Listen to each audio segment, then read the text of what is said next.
format of receipts and payments account.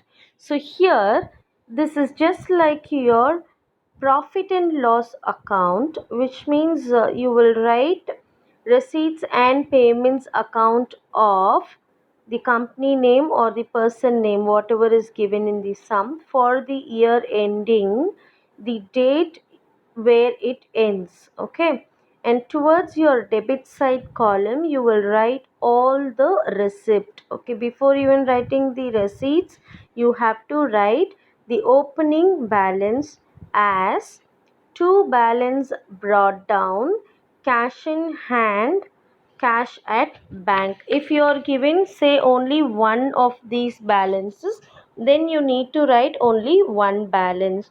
The amount, if only one balance is given, the amount can be written in the outer column directly. If both the accounts are given, that case write the amounts of cash in hand and cash at bank in the inner column, add and write the totals alone in the outer column.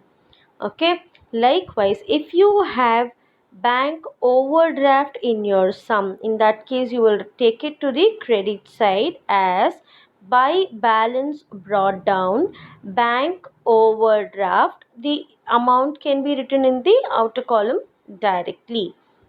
After that, there are certain examples given here for your revenue receipts and capital receipts, and also revenue payments and capital payments. So as we read in the steps of preparing the receipts and payments account, we need not distinct whether it is revenue or capital receipt. Okay, you can simply write as it is. So here you are given revenue receipts as to subscription, entrance fees, general donations, grant in aid, that is government grants. Okay, sale of old newspaper, interest on investment, dividend, locker rent received, sundry receipts, to life membership fees, to donation for specific purpose, to legacies, to endowment fund, to sale of fixed assets, to sale of investments, to receipt for specific purpose or specific fund,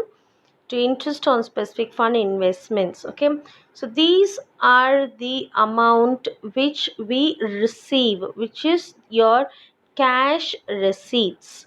Okay, towards your credit side you will write all the payments, which is cash or even the bank payments. Like you have here your salaries, rent, electricity charges, postage, rent and taxes, insurance, advertisement, telephone charges, entertainment expenses, audit fees, repairs, upkeep of grounds, conveyance charges, newspapers and periodicals, office expenses, gardening expenses, sundry expenses.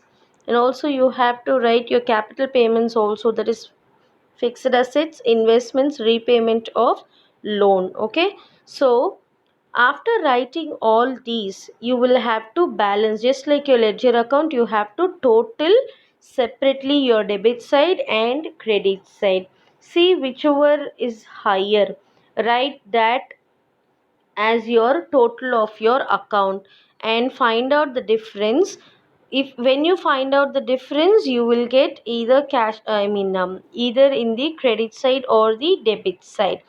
Most of the times you will get bank balance only, which means you will write it in the credit side as by balance carried down, cash in hand, cash at bank. At times you will, if you get the difference towards the debit side, in that case you have to write it as to balance carried down, bank overdraft. Okay, this type of sum is going to be very simple because you will be given all the particulars in the sum. You just have to identify whether it is cash receipt or cash payment. Okay, so that is it with the format of your receipt and payment account.